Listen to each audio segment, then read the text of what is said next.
ನಮಸ್ಕಾರ. ವಿಕೆ ಡಿಜಿಟಲ್ ನ್ಯೂಸ್ಗೆ ಸ್ವಾಗತ. ಕತ್ರಿಗುಪ್ಪೆಯ ಕಾಮಾಖ್ಯ ಎಲೆಕ್ಟ್ರಿಕಲ್ ಡಿಪೋ 13ರಲ್ಲಿ ವೇತನ ಹೆಚ್ಚಳಕ್ಕೆ ಆಗ್ರಹಿಸಿ ಚಾಲಕರು ಪ್ರತಿಭಟನೆ ನಡೆಸಿದ್ದಾರೆ. ಇದರ ಪರಿಣಾಮ 100ಕ್ಕೂ ಹೆಚ್ಚು ಬಿಎಂಟಿಸಿ ಇವಿ ಬಸ್ಗಳ ಕಾರ್ಯಾಚರಣೆ ಸ್ಥಗಿತಗೊಂಡಿದ್ದು, ಮಾತುಕತೆ ಬಳಿಕ ಬಸ್ ಸೇವೆ ಪುನರಾರಂಭಗೊಂಡಿದೆ. ಹೊರಗುತ್ತಿಗೆ ಆಧಾರದ ಮೇಲೆ ಕೆಲಸ ಮಾಡುತ್ತಿರುವ ಚಾಲಕರು ವೇತನ ಹೆಚ್ಚಳಕ್ಕೆ ಆಗ್ರಹಿಸಿದ್ದಾರೆ.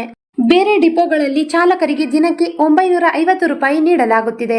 ಆದರೆ ನಮಗೆ 850 ರೂಪಾಯಿ ನಿಗದಿ ಮಾಡಲಾಗಿದೆ. ಹೀಗಾಗಿ ನಮಗೂ 950 ರೂಪಾಯಿ ನೀಡಬೇಕು ಎಂದು ಪಟ್ಟು ವರದಿಗಳು ಕೇಳಿಪಟ್ಟಿವೆ. ಚಾಲಕರು ಕಾರ್ಯಾಚರಣೆ ನಿಲ್ಲಿಸಿದ್ದರಿಂದ ಬೆಳಗ್ಗೆಯಿಂದ ಇವಿ ಬಸ್ಗಳು ಡಿಪೋದಿಂದ ಹೊರಗೆ ಬಂದಿಲ್ಲ. ಪರಿಣಾಮ ಕಾಮಾಖ್ಯ ಡಿಪೋದಿಂದ ಬನಶಂಕರಿ ಎಲೆಕ್ಟ್ರಾನಿಕ್ ಸಿಟಿ ಏರ್ಪೋರ್ಟ್ ಮಾರ್ಗದಲ್ಲಿ ಸಂಚರಿಸುತ್ತಿದ್ದ ಬಸ್ಗಳು ಕಡಿಮೆಯಾಗಿ ಪ್ರಯಾಣಿಕರು ಪರದಾಡುತ್ತಿದ್ದಾರೆ. ವಿದ್ಯುತ್ ಬಸ್ಗಳ ಚಾಲಕರು ಇಂದು ಯಾವುದೇ ಮುನ್ಸೂಚನೆ ನೀಡದೆ ತಾತ್ಕಾಲಿಕವಾಗಿ ಮುಷ್ಕರ ಕೈಗೊಂಡಿದ್ದರು. ವಿಷಯ ತಿಳಿದ ತಕ್ಷಣ ಮುಖ್ಯ ಸಂಚಾರ ವ್ಯವಸ್ಥಾಪಕರಾದ ಆಂಟೋನಿ ಜಾರ್ಜ್, ವೋಲ್ವೋ ವಿಭಾಗದ ವಿಭಾಗೀಯ ನಿಯಂತ್ರಣಾಧಿಕಾರಿಗಳು ಹಾಗೂ ಸಂಬಂಧಿಸಿದ ಅಧಿಕಾರಿಗಳು ಡಿಪೋಗೆ ಭೇಟಿ ನೀಡಿ ಇಗಿ ಬಸ್ಗಳ ನಿರ್ವಾಹಕರೊಂದಿಗೆ ಮಾತುಕತೆ ನಡೆಸಿದರು.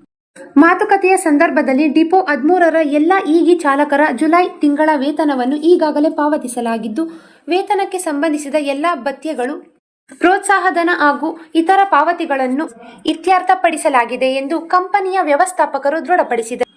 ಅಧಿಕಾರಿಗಳ ಮನವೊಲಿಕೆ ಹಾಗೂ ಮಾತುಕತೆಯ ನಂತರ ಬಸ್ಗಳ ಕಾರ್ಯಾಚರಣೆ ಆರಂಭಗೊಂಡಿದ್ದು, ಸಾಮಾನ್ಯ ಪಾಳ್ಯ ಬಸ್ಗಳ ಕಾರ್ಯಾಚರಣೆಯು ಪುನರಾರಂಭಗೊಂಡಿದೆ ಎಂದು ಹೇಳಲಾಗುತ್ತಿದೆ. ಇದು ಈವರೆಗಿನ ಸುದ್ದಿಗಳು. ಮತ್ತಷ್ಟು ಸುದ್ದಿಗಳಿಗಾಗಿ ನೋಡ್ತಾ ಇರಿ ವಿಕೆ ಡಿಜಿಟಲ್ ನ್ಯೂಸ್. ವೀಕ್ಷಕರೇ, ವಿಕೆ ಡಿಜಿಟಲ್ ನ್ಯೂಸ್ ಯೂಟ್ಯೂಬ್ ಚಾನಲ್ ಅನ್ನು ಲೈಕ್ ಮಾಡಿ, ಸಬ್ಸ್ಕ್ರೈಬ್ ಮಾಡಿ ಮತ್ತು ಹೆಚ್ಚಿನ ಜನರಿಗೆ ಶೇರ್ ಮಾಡಿ.